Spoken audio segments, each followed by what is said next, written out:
এখানে জরুরি ভিত্তিক দাবি হচ্ছে স্পিড ব্রেকারের। এখানে জরুরি স্পিড ব্রেকার দাবি উদ্দেশ্য হচ্ছে সামনে বালিকা বিশ্ববিদ্যালয়, আমাদের মাদ্রাসা আছে, নৈষম্য বক্তব্য চলে।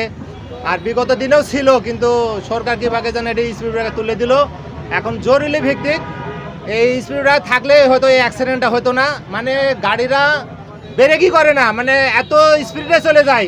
আর স্পিড ব্রেকার থাকলে ব্রেক করবে, আস্তে যাবে, অ্যাক্সিডেন্ট হবে না। আমাদের হযরত শাহ সৈয়দ করম আলী শাহ দরবারের সামনে 3টা ব্যারিকেড দেওয়া লাগবে। এটা বালিকা উচ্চ বিদ্যালয় বালিকা আছে, এর জন্য সালপাল পারাবার হচ্ছে অ্যাক্সিডেন্ট মারা যায়, অনেক অ্যাক্সিডেন্ট হয়েছে।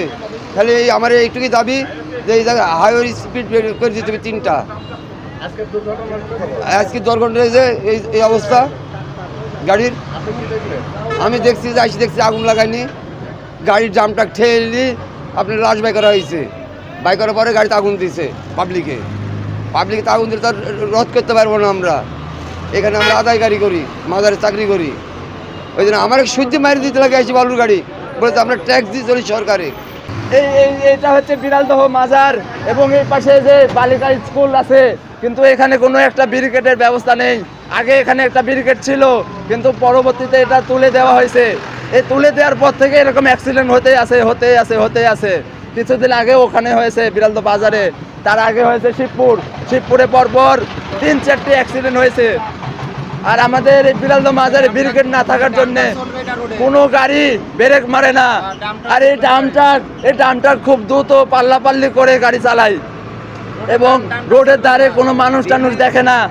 রোডের যে সকল অটো রিক্সা ভ্যান আছে তাদেরকে গাড়ি মনে করে না, এরা খুব রাফ চালায়। আমরা রোডের ধারে থাকি, আমরা দেখি এই গাড়িগুলো কয়েকদিন 4-5 দিন হলে এরকম ভাবে রাফ চালাচ্ছে।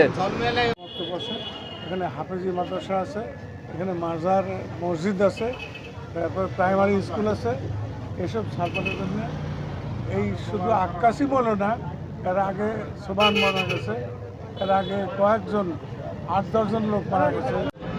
আপনারা জানেন যে দীর্ঘদিন থেকে এই যে বালুবাহী ডাম্প ট্রাক যেগুলো বেপরোয়াভাবে তারা চলাফেরা করছে, তাদের কোনো টাইম শিডিউল নাই এবং এই চলাফেরা করতে যে তারা বিভিন্ন সময়ে নানান রকমের এক ধরনের স্ট্রাকচারাল ডেথ বলবো, এটাকে আমি মানে একটা কাঠামোগত হত্যা বলবো। এটা রোড অ্যাক্সিডেন্ট না, এটা হচ্ছে এক ধরনের হত্যাকাণ্ড। তারা এই ডাম্প ট্রাক দীর্ঘদিন থেকে এটা চালিয়ে যাচ্ছে।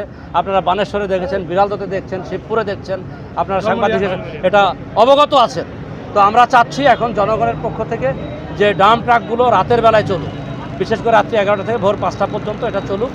আর যেহেতু এই অঞ্চলে শিক্ষা প্রতিষ্ঠান বেশি, প্রাইমারি স্কুল আছে, কলেজ আছে, হাই স্কুল আছে, বালিকা বিদ্যালয় আছে, জনগণের দাবি হচ্ছে যে এখানে মিনিমাম একটা স্পিড ব্রেকারের অতি দ্রুত ব্যবস্থা করা হোক। এখানে আপনারা এসে জানেন যে এখানে সকালে একটি ড্রাম ট্রাক এসে এখানে পথচারীকে চাপা দিলে সে ঘটনাস্থলে মারা যায়। স্থানীয় লোকজনের কিছু এই বিষয়টা নিয়ে একটা ক্ষোভ আছে, তাদের একটা দাবি আছে এখানে যে এখানে একটা স্পিড ব্রেকার দিতে হবে, যেহেতু দুই পাশে দুটি শিক্ষা প্রতিষ্ঠান আছে। তো আমি স্থানীয় লোকজনের সাথে কথা বলেছি এবং সড়ক ও জনপথেও কথা বলেছি, আমার ঊর্ধ্বতন কর্তৃপক্ষকে জানিয়েছি তাদের দাবি দাবা সম্পর্কে।